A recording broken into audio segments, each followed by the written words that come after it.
أعوذ بالله من الشيطان الرجيم. بسم الله الرحمن الرحيم. ياسين والقرآن الحكيم إنك لمن المرسلين على صراط مستقيم. تنزيل العزيز الرحيم لتنذر قوما ما أنذر آباؤهم فهم غافلون. لقد حق القول على أكثرهم فهم لا يؤمنون. إنا جعلنا في أعناقهم أغلالا فهي إلى الأذقان فهم مقمحون. وجعلنا من بين أيديهم سدا ومن خلفهم سدا فأغشيناهم فهم لا يبصرون. وسواء عليهم أأنذرتهم أم لم تنذرهم لا يؤمنون. إنما تنذر من اتبع الذكر وخشي الرحمن بالغيب فبشره بمغفرة وأجر كريم. إنا نحن نحيي الموتى ونكتب ما قدموا وآثارهم وكل شيء أحصيناه في إمام مبين. واضرب لهم مثلا أصحاب القرية إذ جاءها المرسلون إذ أرسلنا إليهم اثنين فكذبوهما فعززنا بثالث فقالوا إنا إليكم مرسلون. قالوا ما أنتم إلا بشر مثلنا وما أنزل الرحمن من شيء إن أنتم إلا تكذبون. قالوا ربنا يعلم إنا إليكم لمرسلون وما علينا إلا البلاغ المبين. قالوا إنا تطيرنا بكم لئن لم تنتهوا لنرجمنكم وليمسنكم منا عذاب أليم. قالوا طائركم معكم أئن ذكرتم بل أنتم قوم مسرفون. وجاء من أقصى المدينة رجل يسعى قال يا قوم اتبعوا المرسلين اتبعوا من لا يسألكم أجرا وهم مهتدون. وما لي لا أعبد الذي فطرني وإليه ترجعون. أأتخذ من دونه آلهة إن يردني الرحمن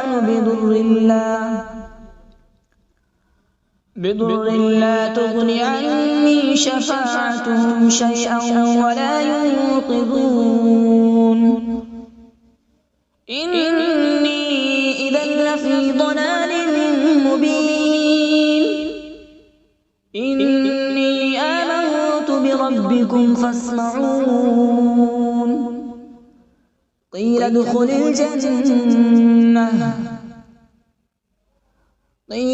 الجنة قال يا ليت قومي يعلمون. بما غفر لي ربي وجعلني من المكرمين. وما أنزلنا على السماء وما كنا منزلين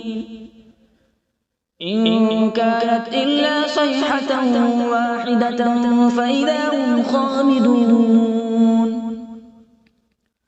يا حسرة على العباد ما يأتيهم من رسول إلا كانوا به يستهزئون ألم يروا كم أهلكنا قبلهم من القرون أنهم إليهم لا يرجعون وإن كل لما جميع لدينا محضرون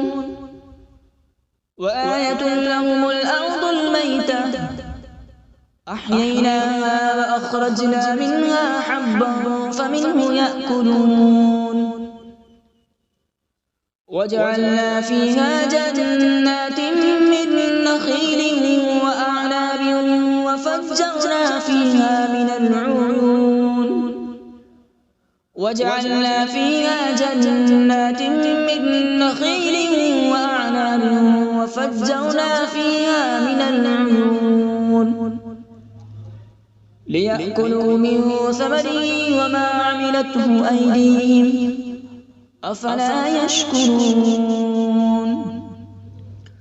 سبحان الذي خلق الأزواج كلها مما تنبت الأرض ومن أنفسهم ومما لا يعلمون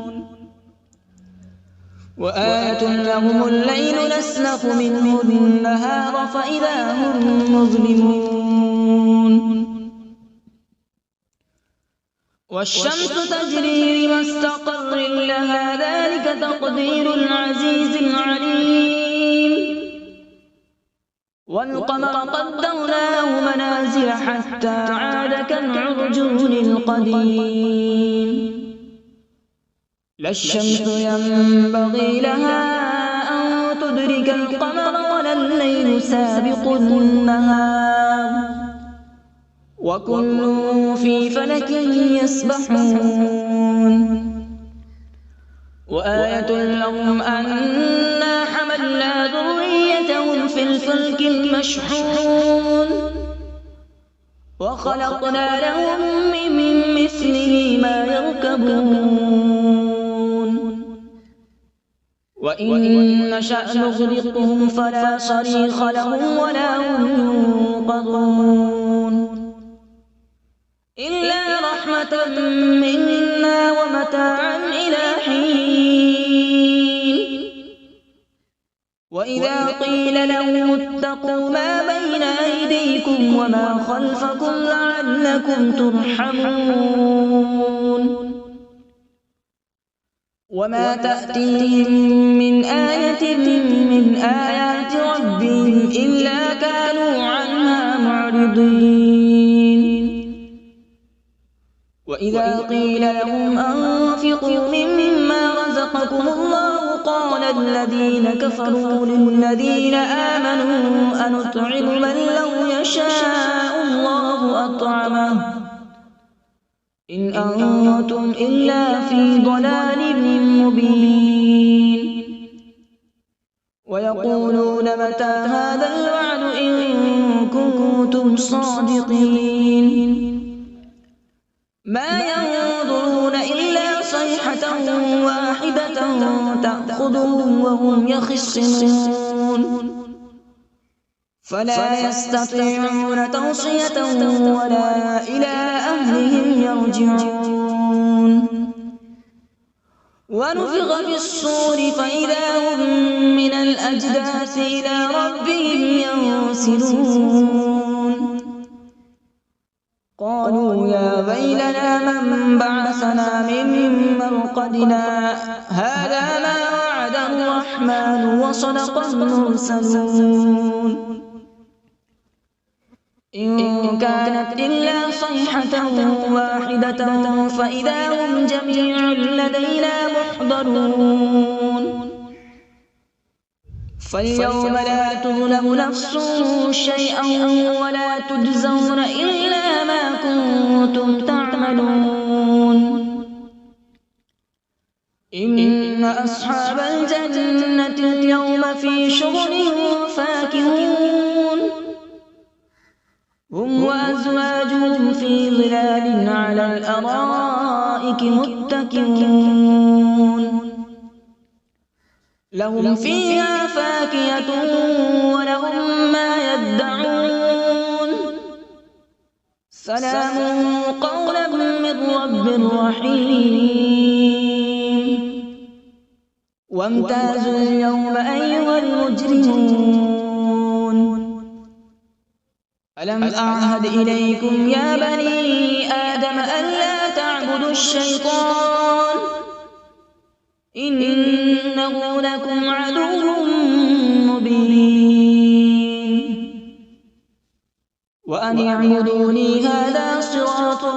مستقيم ولقد أضل منكم جبلا كثيرا أفلم تكونوا تعقلون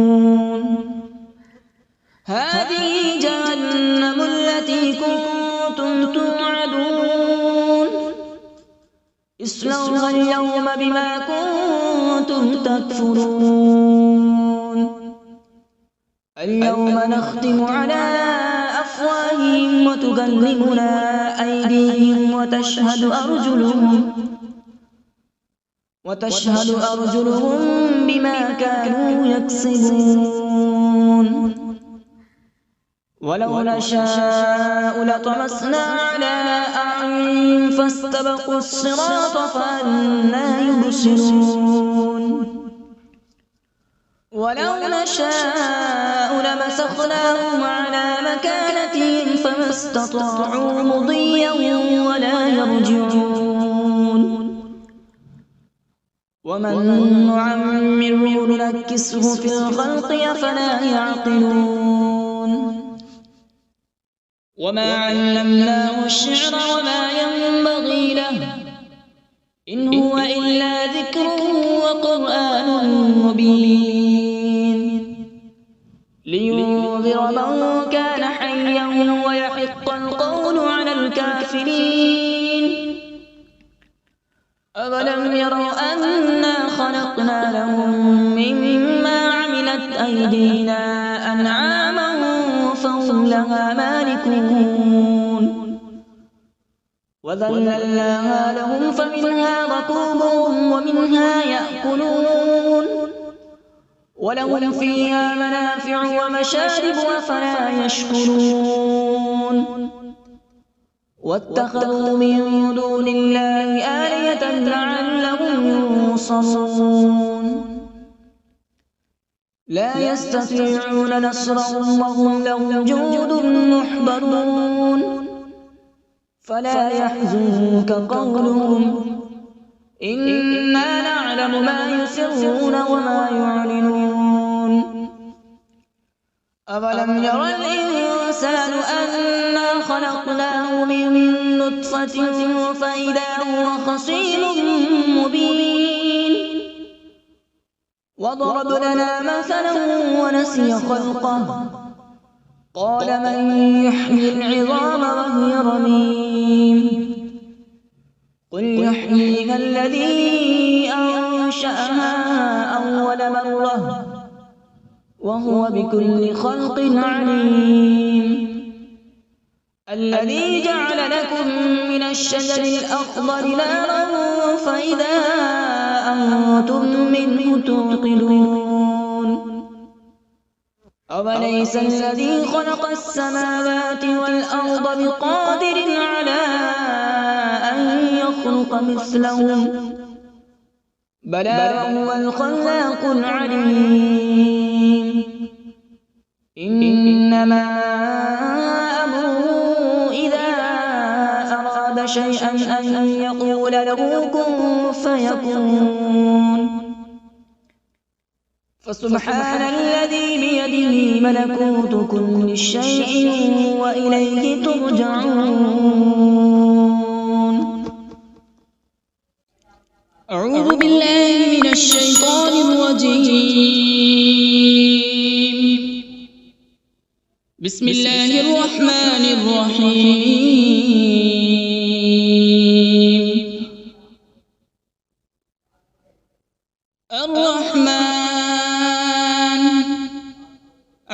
علم القرآن خلق الإنسان علمه البيان الشمس والقمر بحسبان والنجم والشجر يسجدان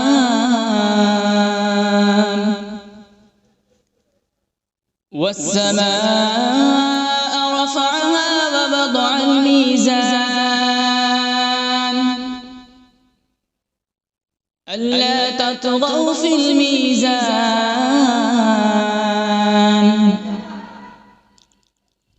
وأقيموا الوزن بالقسط ولا تخسروا الميزان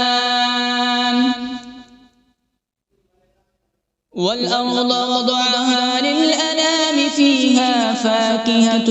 والنخل ذات الأكمام والحب ذو العصف والريحان فبأي آلاء ربكما تكذبان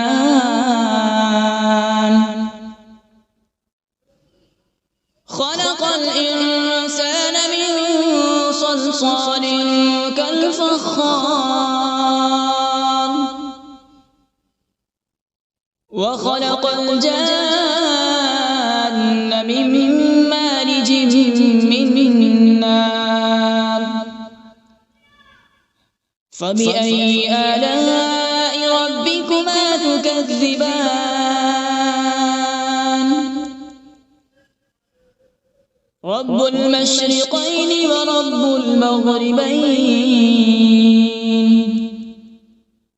فبأي آلاء ربكما تكذبان مرج البحرين يلتقيان بينهما برزخ لا يبغيان فبأي آلاء ربكما تكذبان يخرج منهما اللؤلؤ والمرجان فبأي آلاء ربكما تكذبان وله الجوار المنشآت في البحر كالأعلام فبأي آلاء ربكما تكذبان كل من عليها فان ويبقى وجه ربك ذو الجلال والإكرام فبأي آلاء ربكما تكذبان يسأله من في السماوات والأرض كل يوم هو في شأن فبأي آلاء ربكما تكذبان سنفرغ لكم أيها الثقلان فبأي آلاء ربكما تكذبان يا معشر الجن والإنس إن استطعتم أن تنفذوا من أقطار السماوات والأرض فانفذوا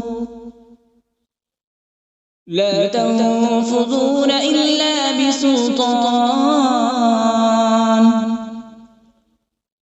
فبأي آلاء ربكما تكذبان يرسل عليكما شواظ من نار ونحاس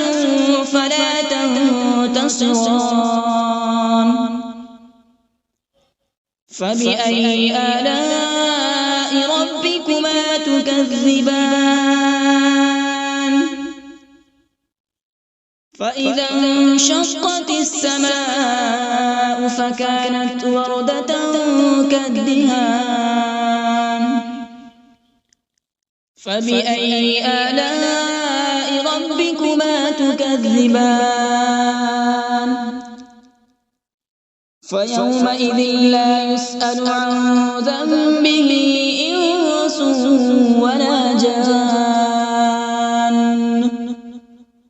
فبأي آلاء ربكما تكذبان يعرف المجرمون بسيماهم فيؤخذ بالنواصي والأقدام فبأي آلاء ربكما تكذبان هذه جهنم التي يكذب بها المجرمون يطوفون بينها وبين حميم آن فبأي آلاء ربكما تكذبان ولمن خاف مقام ربه جنتان فبأي آلاء ربكما تكذبان ذواتا أفنان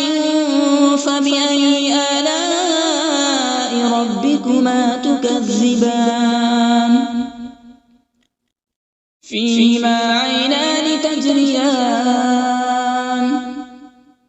فبأي آلاء ربكما تكذبان فيهما من كل فاكهة زوجان فبأي آلاء ربكما تكذبان متكئين على فرش بطائنها من استبرق وجنى الجنتين دان فبأي آلاء ربكما تكذبان فيهن قاصرات الطرف لم يطمثهن إنس قبلهم ولا جان فبأي آلاء ربكما تكذبان كأنهن الياقوت والمرجان فبأي آلاء ربكما تكذبان هل جزاء الإحسان إلا الإحسان فبأي آلاء ربكما تكذبان ومن دونهما جنتان فبأي آلاء ربكما تكذبان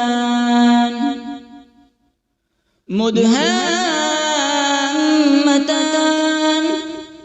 فبأي آلاء ربكما تكذبان فيهما عينان نضاختان فبأي آلاء ربكما تكذبان فيهما فاكهة ونخل ورمان فبأي آلاء ربكما تكذبان فيهن خيرات حسان فبأي آلاء ربكما تكذبان حور مقصورات في الخيام فبأي آلاء ربكما تكذبان لم يطمثهن إنس قبلهم ولا جان فبأي آلاء ربكما تكذبان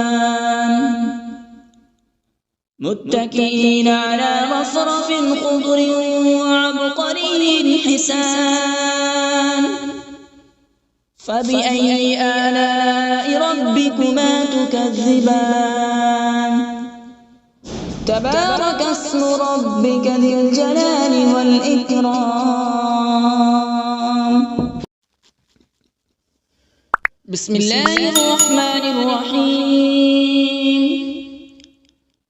تبارك الذي بيده الملك وهو على كل شيء قدير الذي خلق الموت والحياة ليبلوكم أيكم أحسن عملا وهو العزيز الغفور الذي خلق 7 سماوات طباقا ما ترى في خلق الرحمن من تفاوت فارجع البصر هل ترى من فطور ثم ارجع البصر كرتين ينقلب إليك البصر خاسئا وهو حسير ولقد زينا السماء الدنيا بمصابيح وجعلناها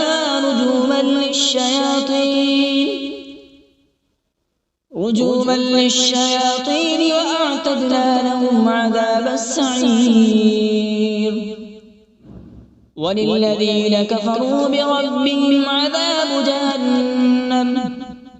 وبئس المصير إذا ألقوا فيها سمعوا لها شهيقا وهي تفور تكاد تميز من الغيظ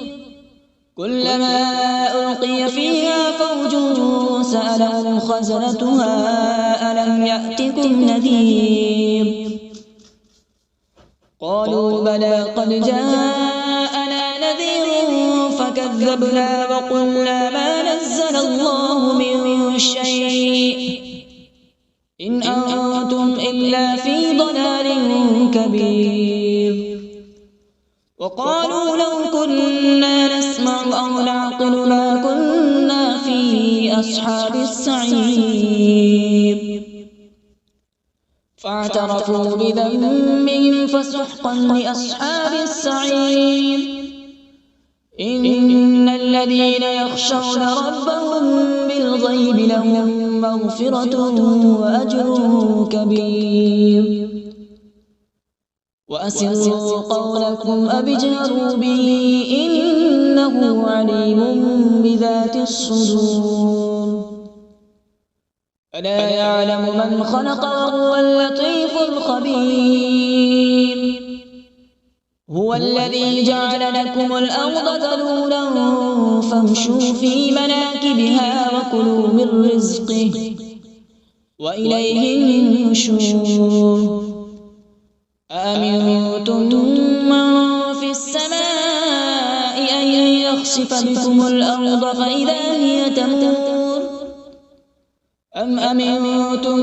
من في السماء أن يرسل عليكم حاصبا فستعلمون كيف نذير ولقد كذب الذين من قبلهم فكيف كان نكير أولم يروا إلى الطير فوقهم صافات ويقبض ما يمسكون إلا الرحمن إنه بكل شيء بصير أمن هذا الذي هو جند لكم ينصركم من دون الرحمن إن الكافرون إلا في غرور أمن هذا الذي يرزقكم إن أمسك رزقه بل لجوا في عتو ونفور أفمن يمشي مكبا على وجهه أهدى أمن يمشي سويا على صراط مستقيم قل هو الذي أنشأكم وجعل لكم السمع والأبصار والأفئدة قليلا ما تشكرون قل هو الذي ذرأكم في الأرض وإليه تحشرون ويقولون متى هذا الوعد إن كنتم صادقين قل إنما العلم عند الله وإنما أنا نذير مبين فلما رأوا زلفة سيئت وجوه الذين كفروا وقيل هذا الذي كنتم به تدعون قل أرأيتم إن أهلكني الله ومن معي أو رحمنا فمن يجير الكافرين من عذاب أليم قل هو الرحمن آمنا به وعليه توكلنا فستعلمون من هو في ضلال مبين قل أرأيتم إن أصبح ماؤكم غورا فمن يأتيكم بماء معين صدق الله العظيم.